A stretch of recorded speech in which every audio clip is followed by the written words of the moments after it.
Vítajte u nás v štúdiu. Nazdar. Takže prvá otázka, ktorú sa vás opýtam, ako sa voláte, koľko máte rokov? Mám sa Paťo Furman, 17 rokov. Akú značku cigaret páčite? Ja, LM. Len moje. Aké športy vás zaujímajú? Ženský volejbal. A aké športy provozujete? Jazdím na bajku, na snowboarde. A ešte jazdím aj na skate občas.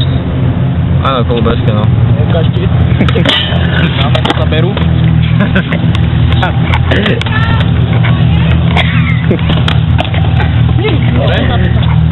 Aké je to byť hviezdou? Neviem, pýtaj sa to vedúceho. Nič sa ma nepýtaj to. Kam by ste to chceli dotiahnuť? Myslíte si, že niekedy bude kolobežkovanie na X Games? No, isto. Na Slovensku isto, hej. Však ale na Slovensku nebolo nikdy X Games. Ale bude.